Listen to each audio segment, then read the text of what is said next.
Saya yakin bahwa saudara sedang menabur dengan air mata. Ini berkatnya luar biasa buat saudara. Oleh karena itu mari kita percaya janji Allah ini. Mari kita akan belajar dari firman Tuhan lagi. Saudara, saya ajak kita buka dalam kitab Galatia pasal yang ke-6 ya. Oke. Mari yang ada di rumah ya, dimanapun saudara berada, kita baca sebentar. Galatia 6 ayat 9 sampai ayat yang ke-10. Haleluya. Janganlah kita jemu-jemu berbuat baik, karena apabila sudah datang waktunya, kita akan menuai jika kita tidak menjadi lemah. Karena itu, selama masih ada kesempatan bagi kita, marilah kita berbuat baik kepada semua orang, tetapi terutama kepada kawan-kawan kita seiman. Jangan kita jemu-jemu berbuat baik. Jangan kita enggan. Jangan kita malas. Jangan kita susah berbuat baik. Nah, melihat situasi saat ini, rasanya orang banyak yang egois pasti. Ya, yang penting buat aku, yang penting buat aku. Tapi sebenarnya ini tantangan anak Tuhan di akhir zaman, saudara. Saat engkau bisa berbuat baik di tengah situasi, engkau sedang banyak pergumulan, tapi engkau tetap berbuat baik bagi orang lain, engkau melakukan yang baik bagi orang lain. Alkitab berkata, saat sudah tiba waktunya, kita akan menuai jika kita nggak menjadi lemah. Artinya menjadi lemah itu artinya apa? Saudara nggak bersungut-sungut. Saudara nggak bilang, aduh kapan ya aku udah tabur banyak, mana aku nggak terima. Jangan. Artinya iman saudara akan tergoyahkan, saudara. Iman Anda dan saya teguh. Nabur aja, nabur, karena urusan memberi atau menerima ini yang kita mau terima, ini urusan Tuhan, saudara, buat kita, saudara. Ya, bukan urusan kita. Urusan kita adalah kita nabur, kita memberi, beri. Selama ada kesempatan, jangan jemu-jemu. Ini kesempatan kita. Orang bilang banyak krisis terjadi di sana sini, betul ya. Bangsa-bangsa banyak yang krisis ekonomi, yes. Tapi anak-anak Tuhan, saya perkatakan dan saya aminkan, saudara nggak pernah mengalami krisis. Haleluya. Ini waktunya saudara bisa belajar memberi kekuranganmu. Saya akan berkata, firman Allah ini hidup balik buat saudara. Karena kalau engkau tidak jemu-jemu berbuat baik, tidak jemu-jemu dan berbuat baik, engkau akan menuai jika sudah saat datang waktunya buat saudara. Yang dikatakan sudah datang waktunya adalah apa? Saudara sudah terlatih di dalam iman. Engkau sudah sangat siap. Ya, ada banyak keluarga yang konseling dan berkata, Pastor, saya sudah berdoa 10 tahun, 11 tahun. Cukup lama ya saudara ya, untuk sesuatu tapi kau belum berdoa. Mungkin kita perlu cross check. Ya, selama tahun-tahun yang kita lewati kita berdoa betul, tapi di balik doa Anda bersungut kembali. Ada rasa kayaknya ragu sama Tuhan lagi. Ada rasanya, benar nggak sih Tuhan? Apakah benar? Nah, yang kayak gitulah yang memperlambat saudara diberkati. Serius, saya bilang sama saudara. Mungkin Anda baru berdoa 1 tahun ini juga. Mari belajar, karena begini, waktu Tuhan itu tepat. Tepat adalah apa? Saudara waktu siap menerima, Anda nggak jadi sombong. Yang kedua, Anda jadi orang-orang yang sangat bersyukur. Yang ketiga, Anda bisa terus melihat akan kebaikan Tuhan dengan cara menolong orang lain. Itu artinya Anda sudah dewasa di dalam rohani. Makanya kalau kita belum bisa terima berkat-berkat Tuhan, seperti doa-doa kita, coba cek. Mungkin kita belum siap dengan sikap hati kita. Karena waktu kita diberkati, kita masih sombong, menyombongkan diri. Makanya Tuhan tahu waktunya. Waktunya adalah apa? Saudara sudah siap. Kita bandingkan ini ya. Yesaya pasal 30 ayat 18 sampai dengan ayat yang ke-21. Kita baca saudara. Yesaya pasal yang ke-30, kita akan baca ayat 18. Are you ready? Apakah saudara siap menerima berkat Tuhan? Amen. Kalau sudah siap, maka izinkan Tuhan memproses saudara sampai Anda merasa rendah hati. Karena waktu engkau menerima berkat Tuhan, engkau akan memuliakan Tuhan, bukan menyombongkan diri ya. Kita baca ayat ini. Sebab itu Tuhan menanti-nantikan saatnya. Stop dulu. Siapa yang menantikan waktunya ini? Bukan kita, rupanya, tapi Tuhan. Tuhan yang menantikan timingnya dia, waktunya dia, kairos waktunya dia. Yang dia janjikan buat kita itu adalah dia akan memberikan semuanya kalau dia sudah melihat kita sudah siap. Lanjut ayat ini. Hendak menunjukkan kasihnya kepada kamu. Dia hendak menunjukkan kasihnya kepada kita. Sebab itu ia bangkit. Yes. Hendak menyayangi kamu. Yes, kita lanjut ayatnya. Sebab Tuhan adalah Allah yang adil. Adil. Berbahagialah semua orang yang menanti-nantikan dia. Berbahagialah kita yang menantikan dia di dalam setiap proses. Nanti ini bukan berarti hari ini udah lewat, kemarin lagi udah lewat, belum lagi, bukan. Tapi menanti itu Anda sedang mengalami banyak proses belajar. Apa prosesnya? Belajar sabar. Apalagi prosesnya yang di studio? Proses apa? Proses apa? Selain sabar, apa? Rendah hati, ya. Selalu bersyukur, ya. Ini kan banyak proses, ya. Tuhan melihat.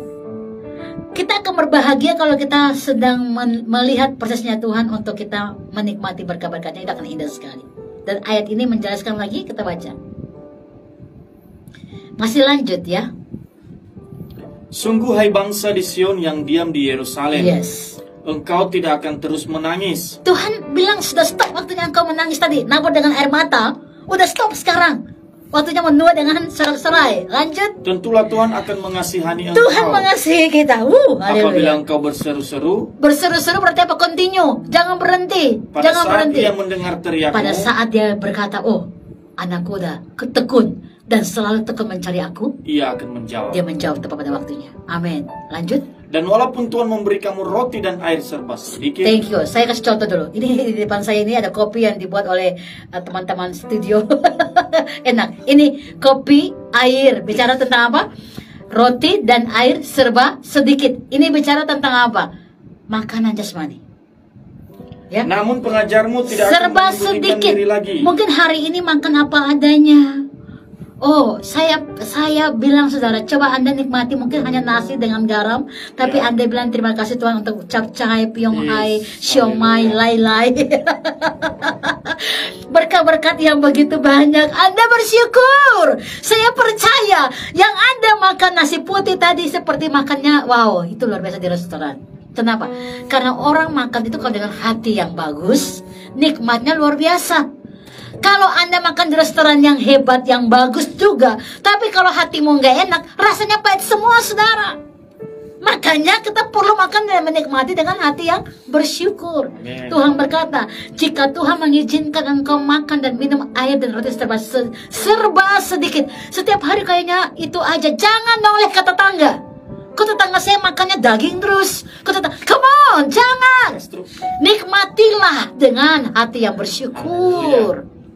Karena Alkitab berkata, pengajarmu, pendidikmu, gurumu, Tuhanmu tidak akan menyembunyikan diri lagi. Artinya, dia melihat keseriusan saudara, serius saudara, cinta saudara, hatimu sama Tuhan. Dia berkata, ayat ini kata, tetapi matamu akan terus melihat dia. Matamu akan melihat dia. Mata bicara apa? Engkau memandang dia, memandang kehidupan yang sangat tajam. Engkau melihat walaupun ada tembok-tembok penghalang, tapi yang engkau lihat adalah kebaikan Tuhan. Yang engkau lihat adalah cinta Tuhan. Yang engkau lihat adalah kasih Tuhan. Amen. Yang engkau lihat adalah kemurahan Tuhan. Amen. Matamu dipertajamkan luar Amen, biasa. amen, amen. Matamu akan terus melihat dia. Yes. Lanjut ayat itu dikatakan. Dan telingamu akan mendengar perkataan ini dari belakangmu. Haleluya. Inilah jalan. Yes, di banyak isu-isu yang tidak menenangkan hati, telinga rohmu akan semakin tajam untuk tetap bisa mendengarkan Tuhan berbicara. Inilah jalan, inilah jalan, inilah jalan. Saudara, bahaya sekali loh dalam dunia akhir zaman ini.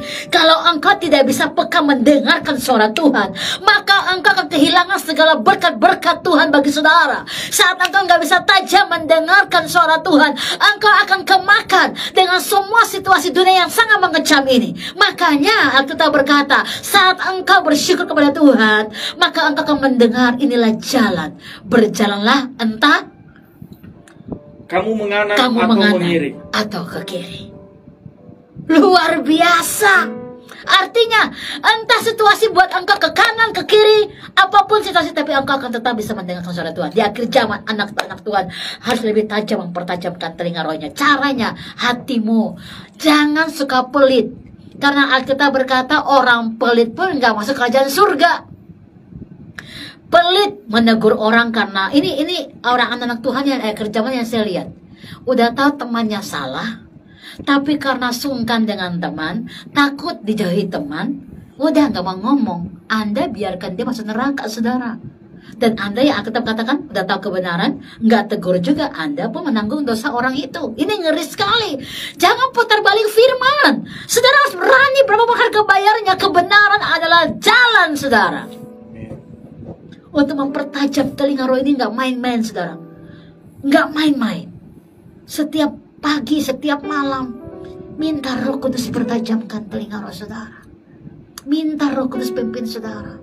Minta Roh Kudus kasih air hidupnya menyegarkan tulang-tulang saudara. Mungkin ada beberapa rumah tangga keluarga yang merasa udah putus asa, ya, dan Anda kayaknya nggak punya jalan keluar. Percaya firman Allah hari ini. Belajarlah berikan hatimu, ya, memberikan hatimu kepada Tuhan supaya engkau bisa melihat orang lain dalam kasih Tuhan. Lalu Anda belajar memberi kepada dia dengan apapun. Beri nasihat, beri keuangan, beri kesempatan, berikan ruang, berikan telinga, berikan waktu untuk berikan doamu. Berikan yang baik, yang baik, yang baik, yang baik. Berikan, saudara.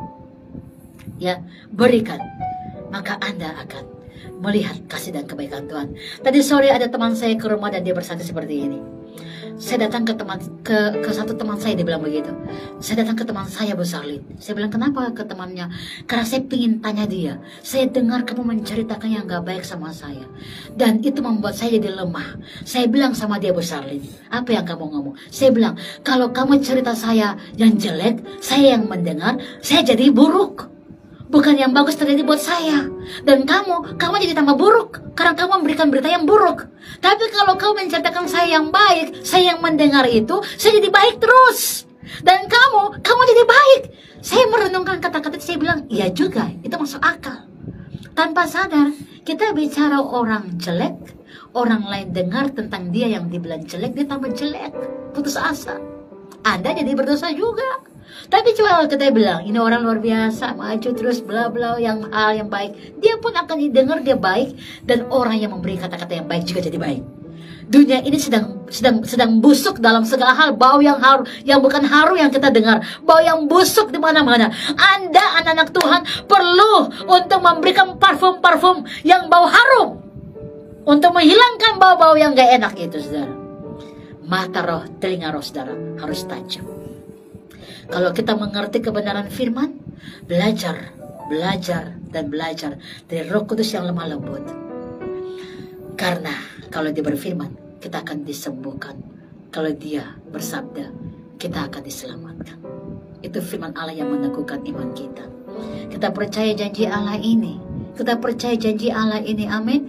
Barang siapa yang menabur dengan air mata, menabur hal-hal yang baik, dia akan menuai dengan sorak-sorai, ya.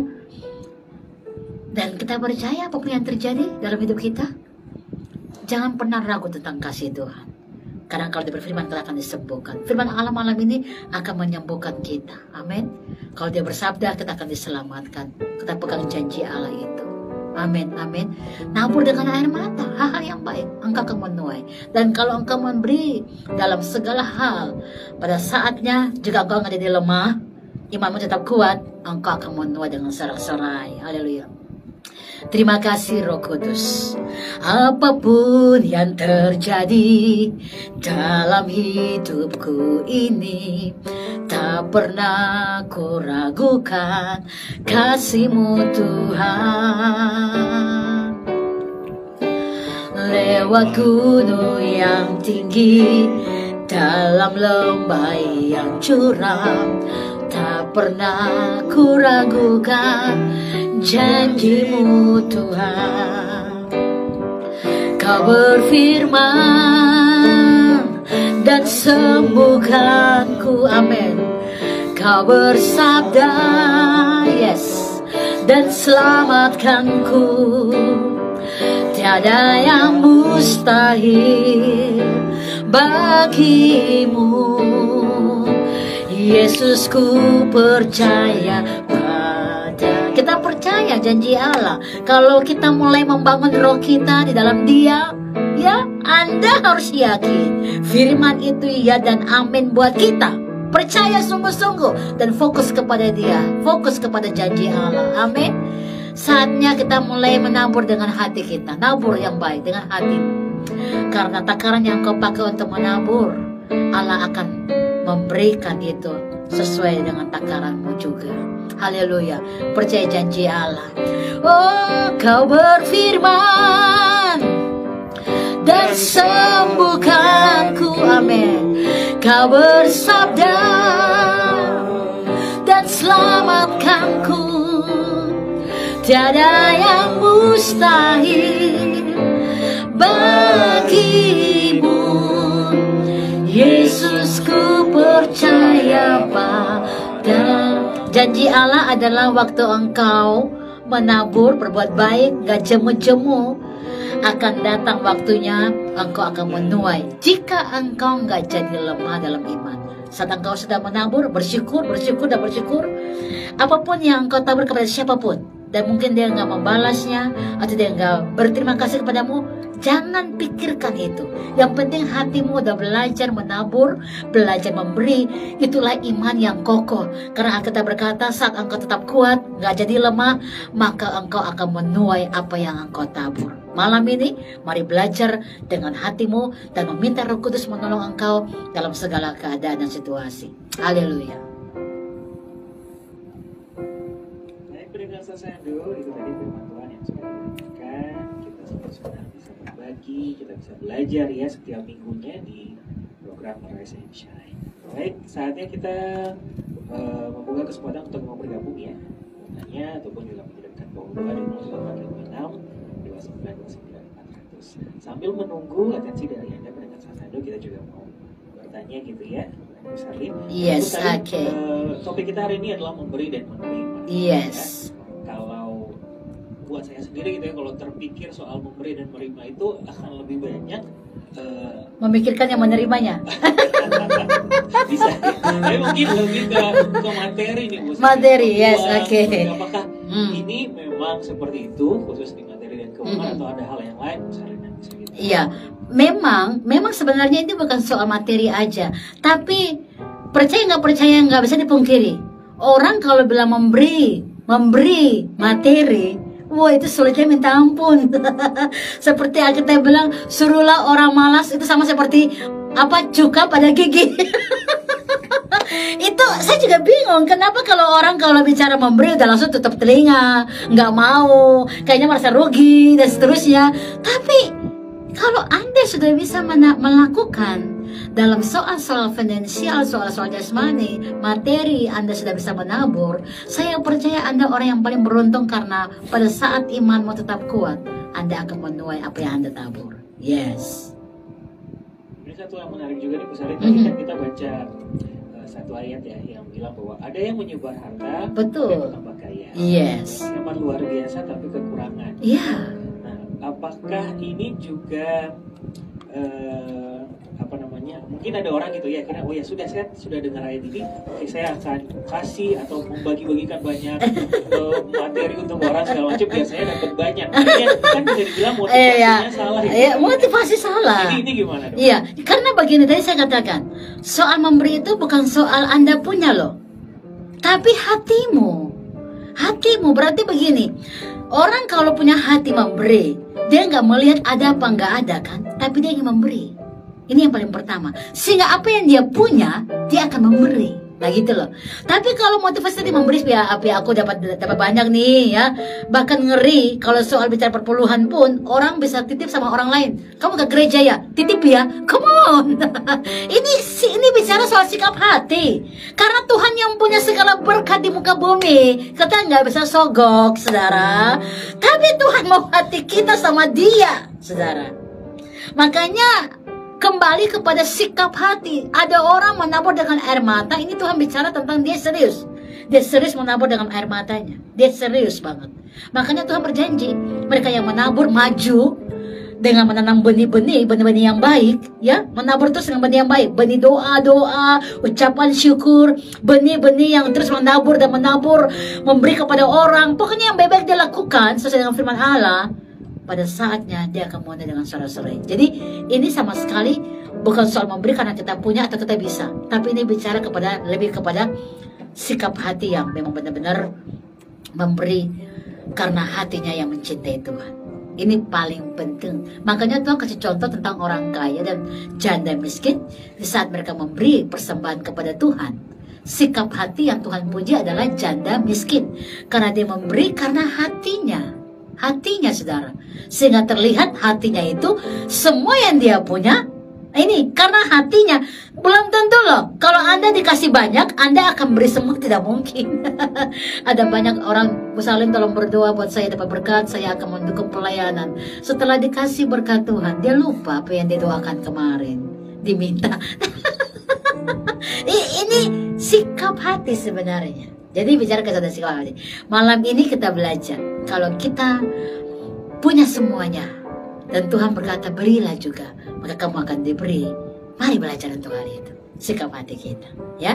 Puji Tuhan, amin. Nah, ini juga tentunya ada hubungannya dengan satu ayat kalau tidak salah Roma 12 ya Ustaz. Betul. Persembahan hidup. Betul. Mempersembahkan tubuh sebagai korban. Yes. Persembahan yang hidup. Iya. Nah, itu tadi di sikap hati. Nah, Betul. ini sebagai orang percaya gitu ya Bu Salim, bagaimana caranya kita mengkhususkan diri atau mempersembahkan diri sebagai persembahan yang hidup, atau intinya seperti apa sih wujud praktis dari mempersembahkan hidup kita sebagai persembahan? Iya, itu kembali kepada sikap hati. Tentu kita memberi persembahan kepada Tuhan kan yang terbaik. Yang terbaik adalah apa? Hati kita. Kalau hati kita udah baik, kita akan jaga otomatis tubuh kita kan, tidak akan tercemar dengan hal-hal duniawi. Karena kita ingat juga bahwa tubuh ini adalah bait Allah. Bait Allah berarti tempat Tuhan tinggal, dan Tuhan itu kudus, maka kita harus kudus juga, kan begitu. Akan lari ke sana semua. Sikap hati itu akan menerawang segala-galanya, saudara. Sehingga kita akan menjaga diri kita baik-baik sebagai bejana Tuhan, sebagai alat Tuhan untuk dipakai. Makanya I want to speak bless for myself. Ya, adalah apa? Hai tubuh, sehatlah engkau. Hai tubuh, diberkatilah engkau. Hai tubuh, dipakailah untuk kemuliaan Tuhan. Karena Tuhan adalah bait Allah. Jadi kita mesti terus speak bless. Jadi bicara tentang berkat itu, ya, adalah betul mempersembahkan tubuh, jiwa, roh, hati kita sebagai persembahan yang berbau harum di hadapan Tuhan. Lalu kalau kita lanjut ke ayat 2 di Roma 12 ayat 2, ya, berubahlah oleh pembaruan budimu, supaya kau bisa mengerti mana yang baik, mana yang tidak, mana kehendak Allah. Jadi orang-orang yang gini, sikap hatinya kalau sudah baik di awal, pasti akan mengalir terus tuh untuk mengerti apa yang benar dan baik yang Tuhan inginkan. Sehingga dia bisa bedakan mana yang baik, mana yang tidak, mana kehendak Allah dan mana yang bukan kehendak Allah. This is point. Amin. Haleluya. Amin. Terakhir deh sebelum kita Ya. tutup ya Bu Salim, sebelum kesimpulan. Oke. Mungkin bisa disinggung juga soal persembahan yang kita berikan di gereja atau di tempat ibadah Bu Salim, dan juga perpuluhan. Mungkin bisa dijelaskan singkat, tadi juga Ibu kan sempat singgung juga ya. Iya, oke. Nah, saya mau kasih contoh suami saya Pak Yan ini ya, share sedikit tentang perpuluhan ini karena ini penting. Karena beliau adalah Bapak Gembala, beliau akan mengerti dan menjelaskan kepada jemaat itu akan lebih tajam dan lebih luar biasa. Silakan Pastor Yan. Kan bahwa 1/10 dari apa yang kita miliki kita kembalikan. Sebenarnya kalau kita sadar, bahkan seluruh hidup kita ini adalah milik Tuhan. Ini bicara mengenai ini sebenarnya, mengenai iman yang dibangun. Karena menurut saya standar orang itu, kalau saya ya dalam pemikiran saya, coba seseorang memberi harta miliknya semua kepada orang lain, tidak masuk akal mungkin bagi dia. Tetapi di dalam firman Tuhan itu hanya menjelaskan 1/10. Ini bicara tentang sadarkah kita yang kita miliki ini milik Tuhan atau bukan. Bahkan yang 1/10 aja kita sulit mengembalikannya. Apalagi kalau Tuhan minta semua, berarti kita punya apa sebenarnya. Nah, di sini kita harus mengerti bahwa ini bicara tentang ketaatan, full obedience di sana. Perpuluhan itu bicara tentang ketaatan. Bagaimana apa yang kita punya adalah bicara tentang Tuhan yang memilikinya. Dan bagaimana yang kita punya dalam 100% itu adalah milik Tuhan. Bagaimana kita mempraktekannya dalam kehidupan kita. Nah, ini tergantung dari pemahaman iman kita terhadap firman Tuhan. Tapi mereka yang sudah dewasa dalam firman udah nggak perlu bertanya lagi, nggak ribet lagi soal itu. Karena dia tahu bahwa seluruh hidupnya adalah milik Tuhan. Makanya dia udah nggak pusingkan lagi apa artinya 1/10, apa bicara tentang persembahan. Karena bagi dia hidupnya adalah milik Tuhan. Tapi pada kenyataannya terlalu banyak pemikiran kita yang membatasi iman kita, bahkan kepemilikan Tuhan dalam hidup kita, sampai pekerjaan Tuhan tidak dibangun hanya oleh karena terbatasnya pemikiran kita mengenai hal yang demikian. Makanya saya katakan bahwa orang yang mempraktekkan firman Tuhan dalam tanda kutip 1/10, itu berarti saya jamin ini orang tidak bermain di dalam pikirannya, tetapi dia bermain di dalam imannya. Nah, ini yang saya katakan bahwa 100% kehidupan kita itu bicara tentang kepemilikan Tuhan. So, bagaimana kita mengembalikannya? Ya, seutuhnya seharusnya. Tapi kalau kita udah setia di hal yang kecil 1/10, saya percaya bahwa 100% seluruh hidup kita pun itu adalah milik Tuhan.